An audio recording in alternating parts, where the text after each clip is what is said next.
beliau di malam Jumat maupun di hari Jumat, karena setiap salawat yang kita ucapkan akan diperlihatkan oleh Allah kepada beliau setiap hari Jumat. Dan barang siapa yang banyak mengucapkan salawat kepada beliau, berkesempatan besar mendapatkan syafaatnya nanti di hari kiamat. Semoga kita semua mendapatkan syafaat beliau di hari kiamat. Amin ya rabbal alamin. Insyaallah kita akan melanjutkan pembahasan al-kabair, dosa-dosa besar yang ditulis oleh Imam Al-Dhahabi rahimahullahu taala. Kita masuk pada al-kabiratul tasi'atu wasittun, dosa besar yang ke-99. Maaf, dosa besar yang ke-69. Masyaallah, berarti enggak ngantuk ini ya. Alhamdulillah. Seharusnya dosa besar yang ke-69 ya, yaitu al-iyasu min rauhillahi ta'ala wal qunut, yaitu putus asa dari pertolongan Allah, wal qunut, dan putus asa dari rahmat Allah. Allah Subhanahu wa taala memiliki sifat-sifat yang sempurna. Di antara sifat-sifat Allah adalah Allah itu luas ampunannya, Allah itu maha luas rahmatnya kepada seluruh makhluk. Bahkan Allah Subhanahu wa taala menamakan dirinya sebagai Ar-Rahman, dan Allah sebutkan Ar-Rahman itu di atas arsy. Ar-Rahmanu 'alal arsy istawa. Yang Maha Rahman, yang Maha Penyayang itu di atas arsy. Allah menggunakan namanya Ar-Rahman untuk menyebutkan kalau Allah itu di atas arsy, karena arsy adalah makhluk yang paling besar dari seluruh ciptaan-ciptaan Allah. Seluruh ciptaan Allah yang paling besar adalah arsy, dan arsy inilah yang menaungi seluruh makhluk, seluruh ciptaan Allah. Jadi kalau Allah menggunakan namanya Ar-Rahmanu 'alal arsy istawa, yang Maha Penyayang itu berada di atas arsy, menunjukkan kasih sayang Allah itu meliputi segala makhluknya. Kasih sayang Allah itu Allah berikan kepada seluruh makhluknya tanpa terkecuali, apakah yang kafir maupun yang beriman, yang taat maupun yang maksiat, yang Islam maupun yang non-Islam, semuanya mendapatkan kasih sayang Allah, yaitu Ar-Rahman. Kalau begitu, apa bedanya dengan orang-orang yang beriman? Apa bedanya orang kafir dengan orang muslim? Bedanya, orang kafir hanya mendapatkan kasih sayang Allah itu di dunia. Adapun orang beriman mendapatkan kasih sayang secara double. Di dunia dia mendapatkan, dan di akhirat dia mendapatkan juga. Yang disebut dengan Ar-Rahim. Wa kana bil mu'minina rahima. Dan Allah itu kepada orang-orang beriman Rahim. Rahmannya dapat, Rahimnya juga dapat. Adapun orang kafir hanya Rahman saja. Baik, inilah sifat Allah Subhanahu wa taala Maha Penyayang. Sehingga Allah tidak suka ketika ada hamba-hambanya yang berputus asa. Berputus asa di sini dalam bahasa Arab ada dua macam. Ada kalimat al-iyas atau al-iyas atau al-yayasu, dan kalimat al-qunut. Bedanya, kalau al-yayasu atau al-iyas itu kasih putus asa dalam pertolongan Allah Subhanahu wa taala. Ketika dia terkena musibah, dia putus asa. Dia merasa tidak ditolong sama Allah Azza wa Jalla. Ini namanya al-iyas atau al-yayasu. Adapun al-qunut, yaitu putus asa dari ampunan Allah. Dia banyak dosanya, dia putus asa, merasa Allah tidak mengampuni dosa-dosanya. Nah, itu semua termasuk dosa besar.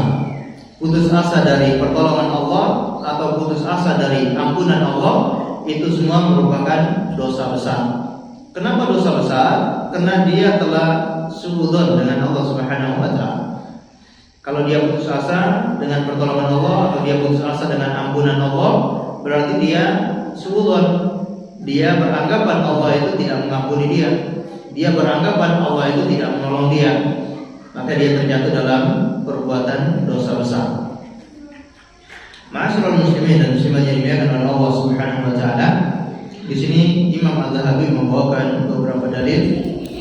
Yang pertama, qala Allah taala, "Innahu la yai'asu min rauhillahi illal qaumul kafirun." Sesungguhnya tidak ada yang berputus asa dari rahmat Allah atau dari pertolongan Allah illal qaumul kafirun, kecuali orang-orang kafir. Karena orang-orang kafir itu lebih mengedepankan suudzon kepada Allah, termasuk orang-orang munafik.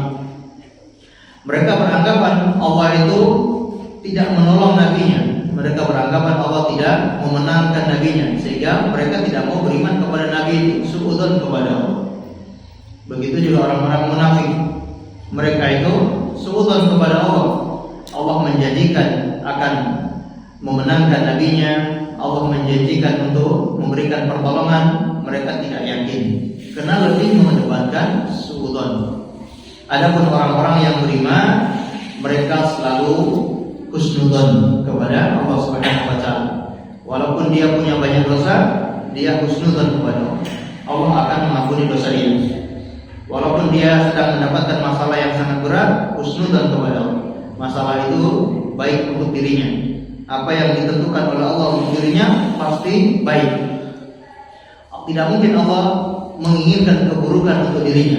Apapun yang menimpa dirinya, dia husnudzon itu baik bagi dirinya. Inilah sifat orang-orang beriman. Innahu la yai'asu min rauhillahi illal qaumul kafirun. Sesungguhnya tidak ada yang berputus asa dari rahmat Allah melainkan orang-orang kafir. Alias kalau orang beriman, mereka tidak berputus asa dari rahmat Allah. Maka seorang muslim harus selalu husnudzon kepada Allah dan selalu memiliki harapan-harapan yang besar kepada Allah Subhanahu wa taala. Jangan berputus asa dari rahmat Allah, karena itu sifatnya orang-orang kafir, sifatnya orang-orang munafik. Dan ayat ini Allah menceritakan tentang Nabi Ya'qub alaihissalam, ya. Atau ayat ini Allah menceritakan perkataan Nabi Ya'qub kepada anak-anaknya di puncak-puncaknya penderitaan, di puncak-puncaknya ujian. Nabi Ya'qub justru berkata kepada anaknya, jangan kalian putus asa dari rahmat Allah. Nabi Ya'qub kehilangan Nabi Yusuf, itu sebuah kesedihan bagi beliau. Ditambah lagi kehilangan saudaranya Nabi Yusuf, yaitu Bunyamin, ya. Kemudian ditambah lagi hilang saudara mereka yang pertama, anak pertamanya juga hilang. Ketika Nabi Yusuf menjadi bendahara Mesir, datang saudara-saudaranya termasuk saudara kandungnya yaitu Bunyamin. Kemudian Nabi Yusuf melakukan sebuah makar untuk bisa menahan adiknya tersebut. Ya. Dia dituduh mencuri benda atau barang berharga milik kerajaan yang diletakkan di dalam karung bahan makanan adiknya tersebut, sehingga dia ditahan. Akhirnya saudaranya yang lain pulang, Nabi Yusuf tidak ada, saudaranya juga tidak pulang, dia tertahan di Mesir. Sekaligus saudara mereka yang pertama, anak pertama mereka juga tidak pulang karena dia malu dengan ayah mereka, malu dengan Nabi Ya'qub. Bahkan mereka sudah mengambil janji. Mereka sudah mengambil janji kepada Nabi Ya'qub, kalau mereka mau membawa Bunyamin, mereka harus pulang juga dengan membawa Bunyamin. Ternyata begitu mereka pulang, Bunyamin ditahan. Kakak yang pertama tidak berani pulang. Dalam kondisi yang sangat sedih ini, justru Nabi Ya'qub berkata kepada anak-anaknya, ya bani yadhhabu fatahassasu min Yusuf wa akhihi wa la tayasu min rauhillah. Wahai anak-anakku, pergi dan carilah, ya, mata-matailah, carilah Yusuf dan saudaranya, Wala tayasu min rauhillah, dan jangan kalian pernah berputus asa dari pertolongan Allah. Masyaallah. Ini sifat yang luar biasa yang dimiliki oleh Nabi Yakub alaihissalam. Walaupun seperti tidak ada lagi jalan keluar, tapi Nabi Yakub selalu mengedepankan husnudzon kepada Allah. Dia selalu berbaik sangka kepada Allah, tidak pernah berputus asa. Wala tayasu min rauhillah, innahu la yayasu min rauhillah illa al-qaumul kafirun. Sesungguhnya orang-orang yang berputus asa dari rahmat Allah, melainkan mereka adalah orang-orang kafir. Ya. Dan akhirnya Allah memberikan pertolongan kepada mereka.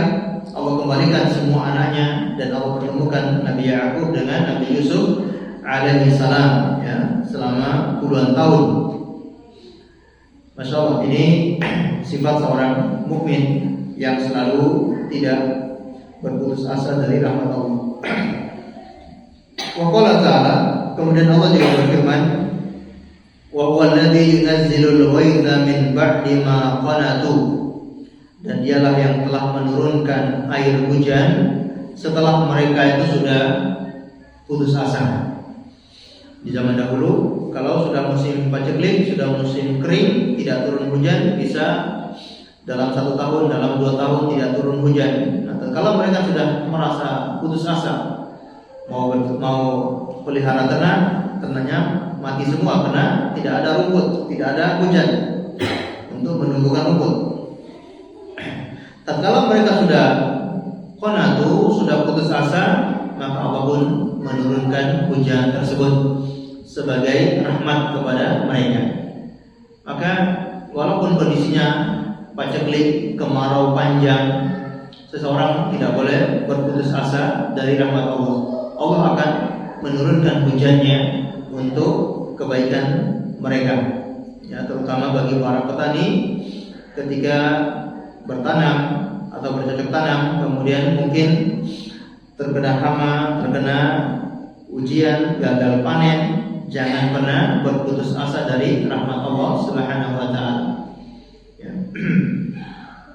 Ataupun begitu panen harganya anjlok. Jangan pernah putus asa dari rahmat Allah. Dan ini membuktikan di puncak-puncaknya orang sudah hampir menyerah, disitulah datang pertolongan Allah. Kadang-kala pertolongan Allah itu datang ketika di saat-saat sudah di puncaknya orang sudah mau menyerah, sudah hampir menyerah, baru Allah turunkan pertolongannya. Ini termasuk hikmah Allah untuk menguji seorang hamba itu supaya dia merasa memang tidak bisa punya daya dan upaya sama sekali. Dia tidak punya kekuatan. Hamba itu hamba yang lemah, yang punya kekuatan, yang punya daya, la haula wala quwata illa billah. Tidak ada yang punya daya, tidak ada yang punya kekuatan illa billah, kecuali Allah. Supaya dia semakin yakin bahwa hanya Allah yang punya kemampuan dan punya segala daya. Wa qala ta'ala, Allah Subhanahu wa ta'ala juga berfirman, "Qul ya ibadiyalladzina asrafu ala anfusihim la taqnatu min rahmatillah. Innallaha yaghfirudz dzunuba jami'an." Katakan kepada hamba-hambaku yang melampaui batas kepada diri mereka sendiri, la taqnatu min rahmatillah. Jangan kalian berputus asa dari rahmat Allah. Alias jangan berputus asa dari ampunan Allah. Innallaha yaghfirudz dzunuba jami'an. Sesungguhnya Allah yang akan mengampuni segala dosa.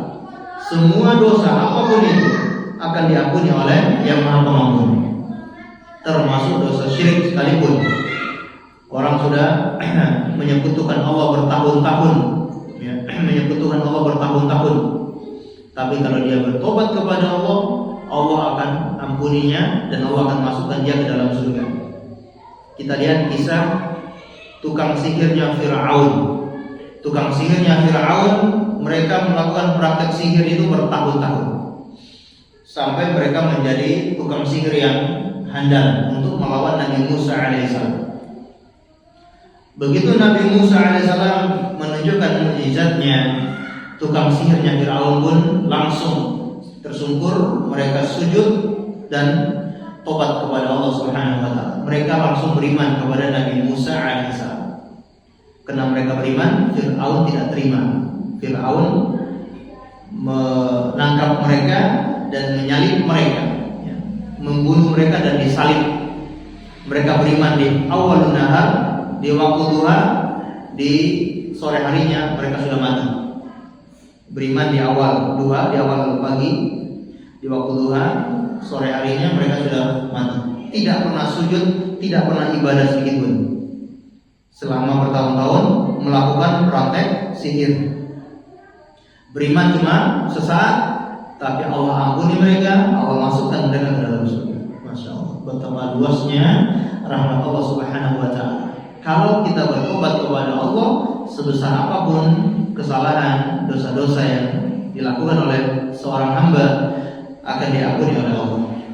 Bahkan di sini Allah menggunakan kalimat yang sangat lembut. Qul ya ibadi, katakan wahai hamba-hambaku. Orang yang sudah bermaksiat, yang sudah melampaui batas, mendolimi diri mereka sendiri, seburuk apapun orang itu, Allah masih memanggil dengan panggilan yang santun, yang sangat lembut. Ya ibadi, wahai hambaku. Inilah panggilan yang luar biasa. Allah masih menganggap kita sebagai hambanya. Walaupun sebesar apapun dosa yang dilakukan, Allah masih menganggap itu hambanya. Karena kita tidak punya Tuhan selain Allah Subhanahu wa Ta'ala. Kita hanya memiliki Tuhan Allah, tidak punya Tuhan selain Allah. Allah memanggil kepada mereka, wahai hamba-hambaku yang melampaui batas, yang mendolimi diri mereka sendiri. La taqnatu min rahmatillah. Jangan kalian berputus asa dari rahmat Allah. Jangan pernah beranggapan Allah tidak mengampuni kalian. Allah itu Maha Pengampun, bahkan rahmatnya lebih mendahului daripada kemurkaannya. Inna rahmati sabaqat ghadabi. Sesungguhnya rahmatku mengalahkan kemurkaanku, kata Allah dalam hadis qudsi. Maka seorang hamba tidak boleh berputus asa dari rahmat Allah. Dan di antara senjatanya syaitan adalah membisikkan ke dalam hati manusia untuk putus asa dari rahmat Allah. Gak perlu bertobat, kamu itu sudah paling buruk. Kamu habis tobat berbuat dosa lagi, habis tobat berbuat dosa lagi. Kamu jangan main-main dengan tobat. Mendingan gak usah tobat. Itu bisikan syaitan di dalam hati manusia. Akhirnya apa? Kadang orang berputus asa dari rahmat Allah. Ya udah, sekalian rusak. Saya sudah rusak, saya sudah hancur, menisan hancur. Nah, ini keliru besar. Seorang muslim tidak boleh berputus asa dari rahmat Allah. Makanya kata Nabi SAW, ittaqullaha haitsuma kunta wa atbi as-sayyi'ata hasanatan tamhuha wa khaliqin nasa bi khuluqin hasan. Bertakwalah kepada Allah di mana saja berada, semaksimal mungkin, kapan dan di mana saja, selalu bertakwa kepada Allah. Kemudian ikuti perbuatan buruk itu dengan perbuatan baik. Di sini kata para ulama, ikuti perbuatan buruk dengan perbuatan baik. Perbuatan baik yaitu tobat. Habis berbuat dosa, jangan putus asa, langsung tobat. Habis dosa, langsung tobat. Habis dosa, langsung tobat. Jangan pernah putus asa. Dan ikuti juga dengan amalan-amalan soleh. Habis dosa, imbangi dengan amal soleh. Habis dosa, buat amal ibadah. Habis dosa, sholat. Habis dosa, baca Quran. Habis dosa, zikir. Habis dosa, istighfar. Begitulah seorang hamba selalu mengikuti keburukan itu dengan kebaikan. Jangan, waduh saya sangat buruk, saya malu kepada Allah kalau saya mohon ampun, kayaknya Allah tidak mengampuni saya. Ini suudzon kepada Allah. Jadi seorang muslim betul-betul mengedepankan harapannya kepada Allah, mengedepankan husnudzonnya kepada Allah. Jangan pernah berputus asa dari rahmat Allah Subhanahu wa Ta'ala. Dalam hadis qudsi kata Allah Subhanahu wa Ta'ala, qala Allah Ta'ala, ya ibna Adam, innaka ma da'awtani wa rajautani ghafartu laka ala ma kana fika wa la ubali. Wahai manusia, Sesungguhnya selagi engkau berdoa kepadaku, selagi engkau masih berharap kepadaku, aku akan mengampuni dosa-dosamu dan aku tidak peduli. Betapapun banyak dosamu, aku nggak peduli. Selagi kamu masih berdoa, selagi kamu masih berharap kepadaku, aku akan ampuni dan aku tidak peduli sebanyak apapun dosamu itu. Ya ibna Adam, law balaghat dhunubuka anana as-sama'i thumma astaghfartani ghafartu laka wa la ubali. Wahai Bani Adam, seandainya dosa-dosamu numpuk sampai ke pintu-pintu langit, dosa-dosamu menumpuk sampai ke langit, summa astaghfartani, kemudian kamu mohon ampun kepadaku, ghafartu laka, aku akan ampunimu, wala ubali, dan aku tidak peduli. Masya Allah, betapa luasnya rahmat Allah Subhanahu wa ta'ala. Ya ibna Adam, law ataitani bi qurabil ardi khataya thumma laqitani la tusyrik bi syai'a la ataituka bi qurabiha maghfirah. Wahai Bani Adam, seandainya engkau datang menghadap kepadaku membawa dosa sepenuh bumi, dosa-dosa besar maupun dosa-dosa kecil, sepenuh bumi isinya dosa-dosa yang kita bawa. Tsumma laqitani la tusyrik bi syai'a, tapi kamu datang kepadaku tidak berbuat syirik kepadaku sedikit pun, la ataituka bi qurabiha maghfirah, aku akan datang menemuimu dengan membawa ampunan sepenuh bumi juga. Oleh karena itu ayat yang kita baca ini, kata para ulama, arjah ayatu fi kitabillah. Qul ya ibadiyalladzina asrafu ala anfusihim la taqnatu min rahmatillah. Ini ayat kata para ulama, arjah ayatun fi kitabillah. Ayat yang paling mengandung harapan dalam kitab Allah, dalam Al-Qur'an. Ini adalah kabar gembira dan harapan bagi kita semua. Dan kalau kita memiliki harapan yang besar, bisa jadi kita dimasukkan ke surga gara-gara punya harapan. Bahkan kita dilarang untuk tidak memiliki harapan, tidak memiliki harapan, tidak memiliki husnudzon kepada Allah. Dalam hadis kata Nabi SAW yang dibawakan oleh Imam Az-Zahabi, la yamutanna ahadukum illa wa huwa husnudzon billah. Jangan sekali-kali seorang di antara kalian meninggal dunia melainkan dia sedang berhusnudzon kepada Allah. Masya Allah. Di detik-detik kita mau meninggal dunia pun kita diperintahkan untuk selalu berharap, selalu berhusnudzon kepada Allah Subhanahu wa ta'ala. Semakin besar harapan seseorang, maka semakin mudah untuk diampuni oleh Allah Azza wa Jalla. Kita tahu ada seseorang yang sebelum meninggal dunia yang disebutkan oleh Rasulullah dari Bani Israel. Dia berpesan kepada anak-anaknya, kalau dia meninggal dunia, maka bakarlah tubuhnya. Sebagian abunya ditabur di lautan, sebagian abunya diterbangkan di atas angin, sebagiannya dibuang di padang pasir. Kemudian begitu dia meninggal dunia, anak-anaknya melakukan wasiat tersebut. Allah membangkitkan hamba ini, lalu Allah bertanya, wahai fulan, ya ibadi, wahai hambaku, apa yang membuatmu melakukan hal demikian? Kenapa kamu berwasiat untuk membakar tubuhmu, lalu membuang abumu di tempat yang berbeda? Kata hamba ini, ya Allah, khosyatuka, ya Allah, itu karena saya takut kepadamu. Kalau engkau betul-betul membangkitkan saya, pasti saya akan mendapatkan azab yang pedih. Maka dengan perkataan itu, kata Allah Subhanahu wa ta'ala, qad ghafartu laka, aku sudah mengampuni semua dosa-dosamu. Masya Allah, ini hamba, dia masih punya rasa takut kepada Allah, dan dia masih punya harapan kepada Allah Subhanahu wa ta'ala, maka Allah ampuni dosa-dosanya.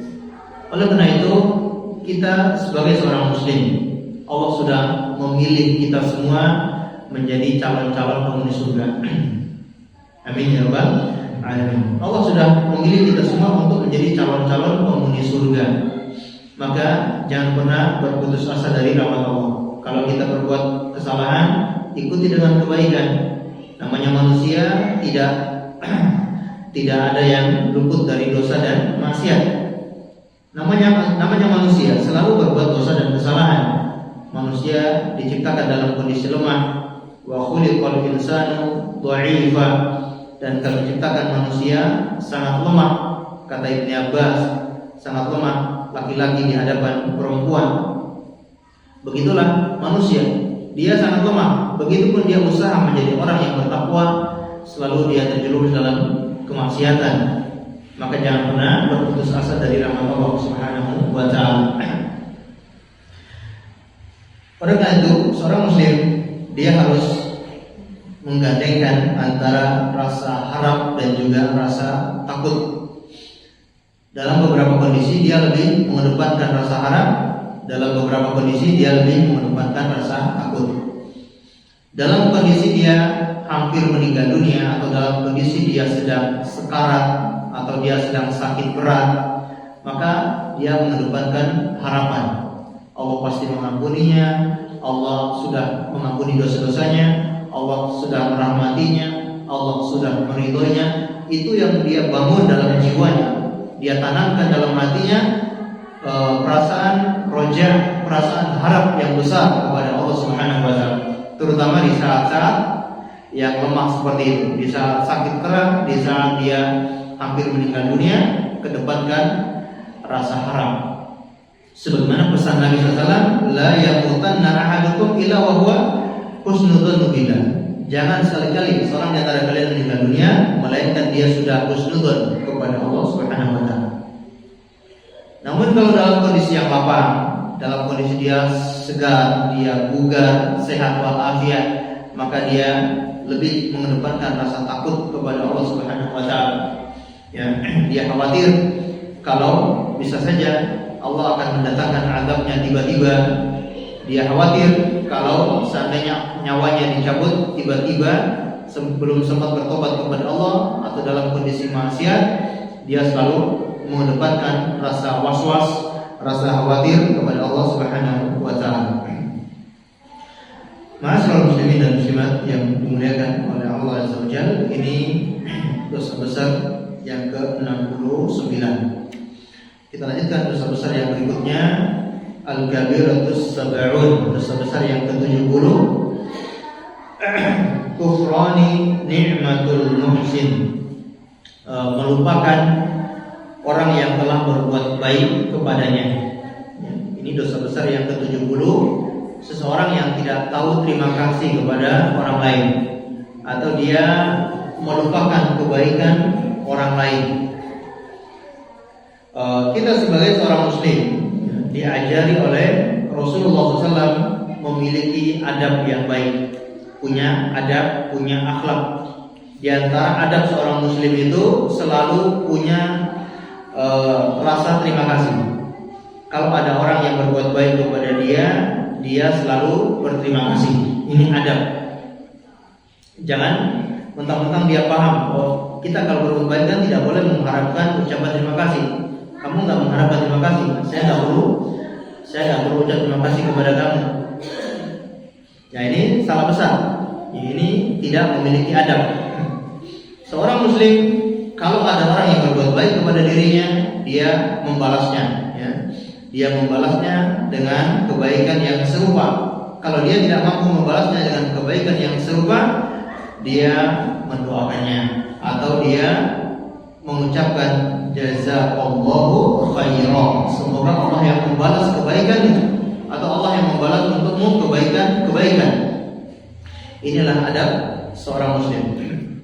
Tapi kalau kita yang berbuat baik kepada orang lain, maka jangan mengharapkan ucapan terima kasih.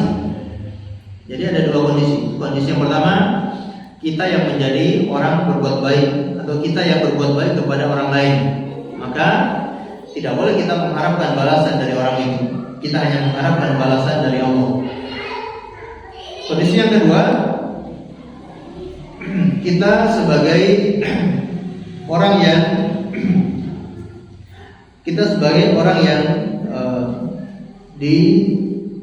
dilakukan perbuatan baik.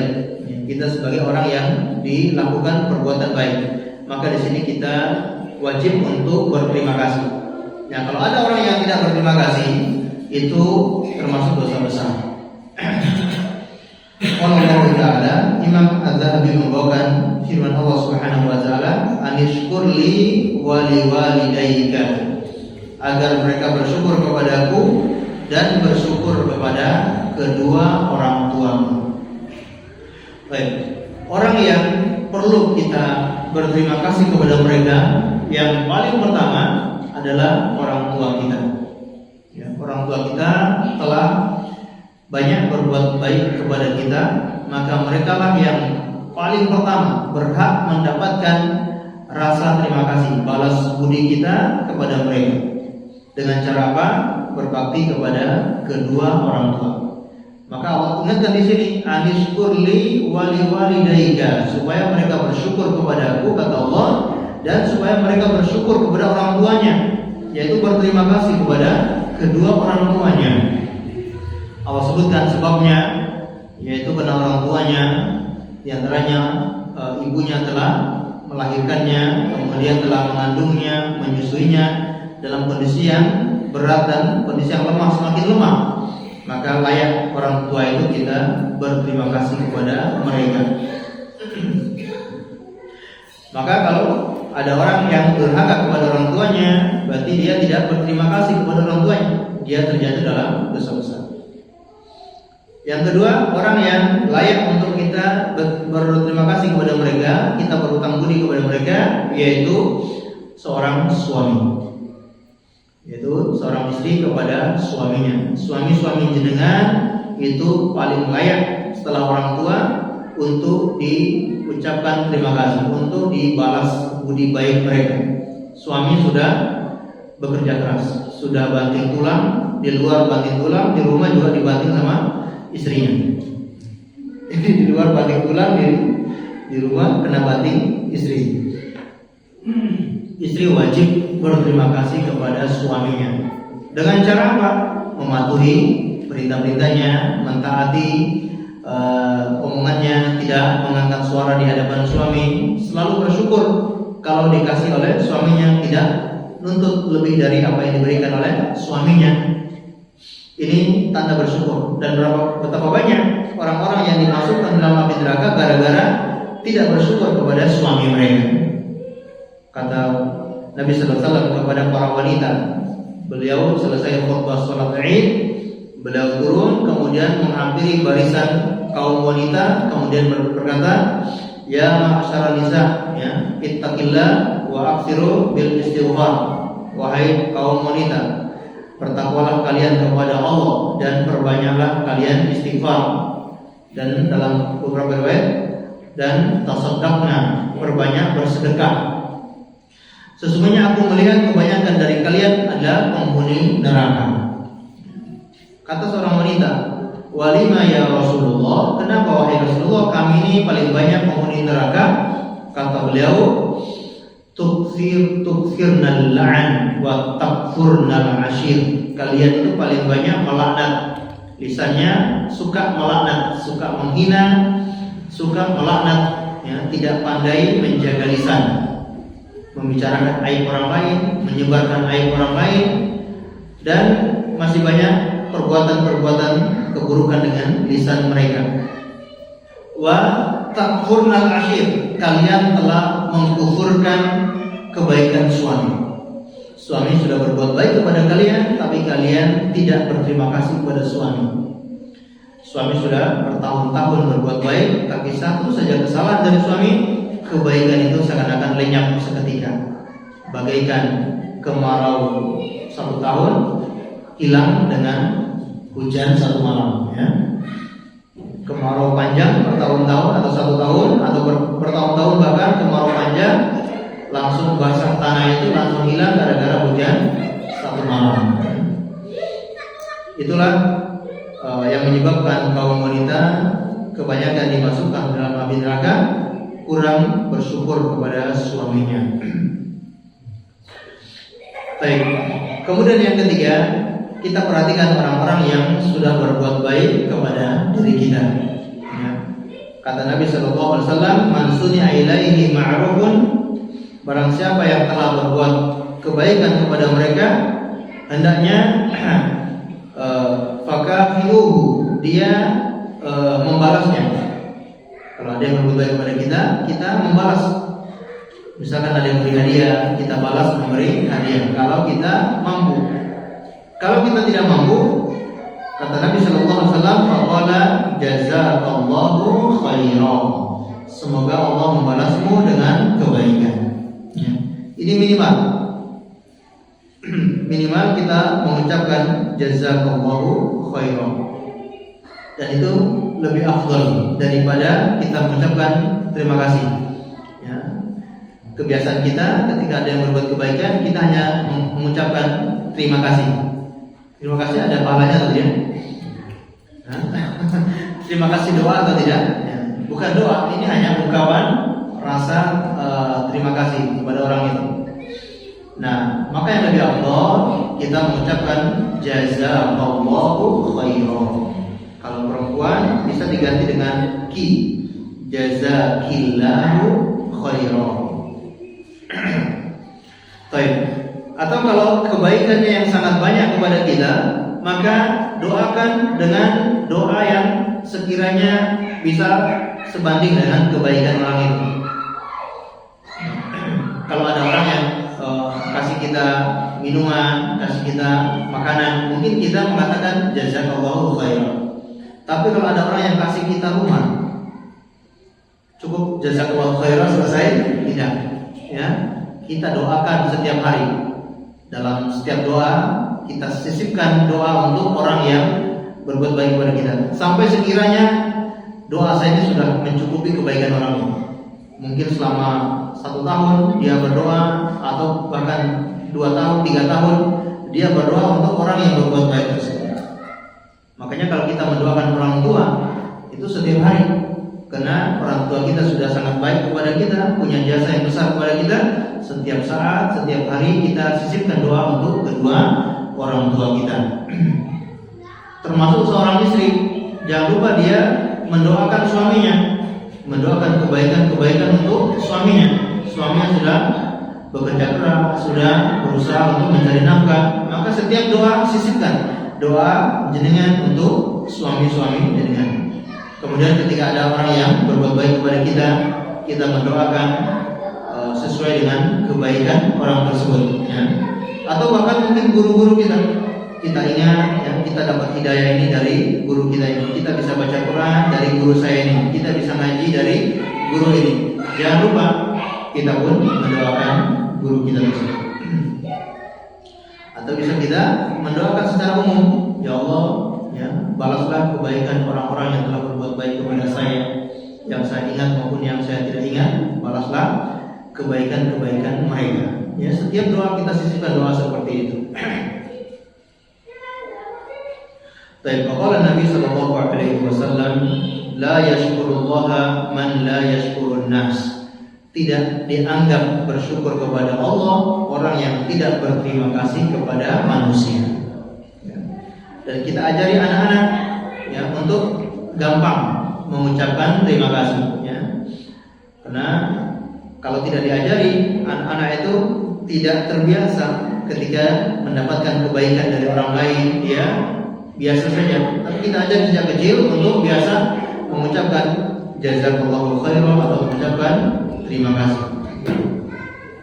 Wa qala ba'du salaf, kufranun ni'mah minal kabair, syukruha bil jazati au bil du'a. Kata sebagian ulama salaf, tidak berterima kasih kepada orang lain termasuk dosa besar. Ya, ini pandangan ulama salaf. Tidak berterima kasih kepada orang lain ini termasuk dosa besar. Wa syukruha bil jazati au bil du'a. Sedangkan berterima kasihnya atau cara bersyukurnya dengan membalas dengan kebaikan serupa atau dengan doa. Ya. Makanya kalau orang semakin saling memberi hadiah, mereka akan saling mencintai. Ya. Maukah kalian aku tunjukkan suatu amalan, apabila kalian melakukannya maka kalian akan saling mencintai. Ya, di antaranya kata beliau, ya, tahadu. Tidaklah kalian saling mencintai kecuali kalian saling memberi hadiah, atau kalian saling memberi hadiah itu membuat kalian saling mencintai.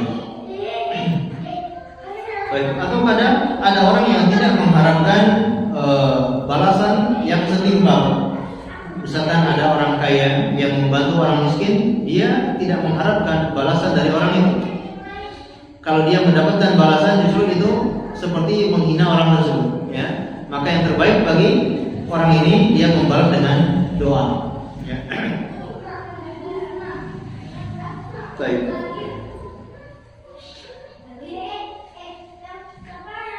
Allahu a'lam bishawab, ya. Kita lanjut ke dosa besar yang berikutnya, tapi sepertinya lumayan panjang, ya. Sebelum kita lanjutkan, barangkali mungkin ada pertanyaan, kita gunakan untuk menjawab pertanyaan.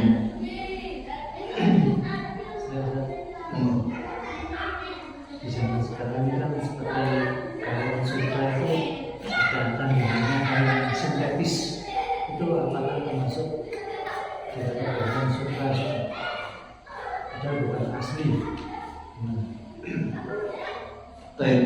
Kain sutra yang bukan asli, ya, tapi kain sutra sintetis. Baik, tasbihu fil isim, tasbihu fil hukum, ya. Menyerupai dalam nama itu juga menyerupai dalam hukum, ya. Kaidah yang disebutkan oleh para ulama. Kalau namanya sama, maka hukumnya juga sama. Ya, walaupun sutranya sintetis, sutra tidak asli, tapi namanya juga sutra, walaupun ada sambungannya sutra, gandengannya sintetis, ya. Walaupun seperti itu tetap namanya sutra, kecuali namanya sudah bukan sutra lagi, namanya jadi wall. Contoh, namanya sudah bukan sutra lagi, namanya sudah jadi wall. Nah, berarti sudah boleh. Tapi kalau namanya masih sutra, walaupun sintetis, maka hukumnya sama, ya. Tasbihun fil ism, tasbihun fil hukum. Ya, penyerupaan dalam nama, maka juga penyerupaan di dalam hukum, ya. Maka kita selalu hati-hati, ini bentuk hati-hatian, ya. Kita hati-hati, walaupun sintetis, jangan menggunakan kain tersebut, karena ilah dari pengharaman sutra itu adalah kebanggaan, ya. Menimbulkan rasa kebanggaan, menimbulkan rasa sombong. Itulah sebabnya kenapa kain sutra dilarang bagi kaum laki-laki. Walaupun Allahu a'lam ada sebab-sebab yang lain kenapa diharamkan, tapi di antara sebabnya adalah karena menimbulkan kesombongan, menimbulkan keangkuhan, ya. Dia merasa kainnya paling bagus, ya. Sehingga namanya manusia, ketika dia merasa lebih dari orang lain, datang syaitan menggodanya untuk merasa paling bagus, merasa paling hebat, paling kaya, paling keren. Itulah manusia. Lalu kita berusaha menghindari hal-hal seperti itu menggunakan sutra walaupun sintetis, ya. Kecuali dalam kondisi tertentu, kondisi darurat, dia punya penyakit tertentu, penyakit kulit yang tidak bisa memakai kain manapun kecuali kain sutra, misalnya. Kalau kondisi seperti itu, maka hukumnya darurat, ya. Baik, Allahu a'lam bishawab.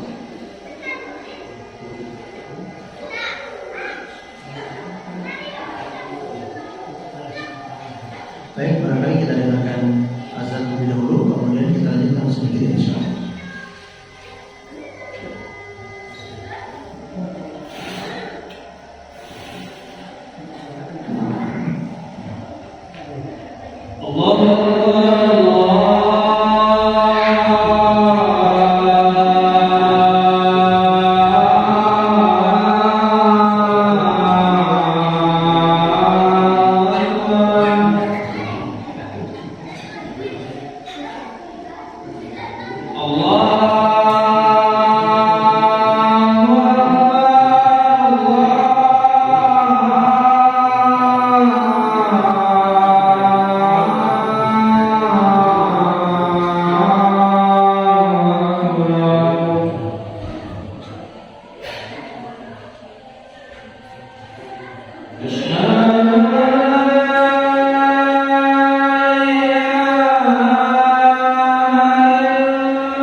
Ma'asyiral muslimin wal muslimat, a'azzani Allah wa iyyakum.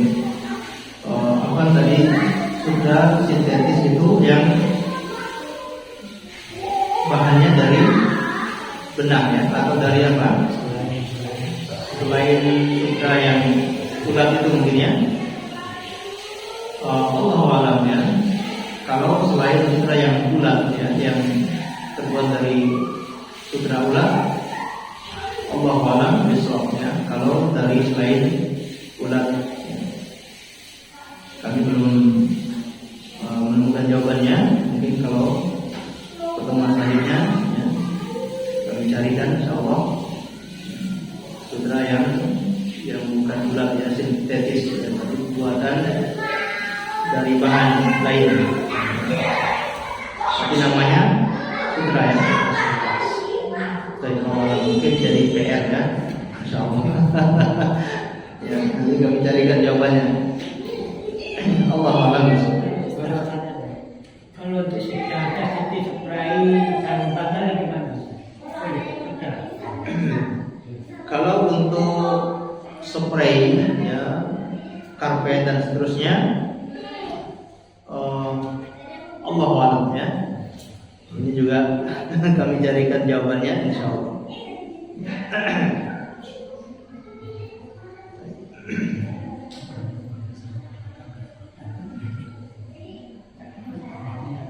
Baik, kalau tidak ada lagi, kita akhiri dengan membaca doa kafaratul majlis. Subhanallahumma wa bihamdika asyhadu an la ilaha illa anta astaghfiruka wa atubu ilaik. Wa sallallahu ala nabiyyina Muhammad wa ala alihi wa sahbihi wasallam. Terima kasih atas perhatiannya. Mohon maaf atas segala kekurangannya. Assalamualaikum warahmatullahi wabarakatuh.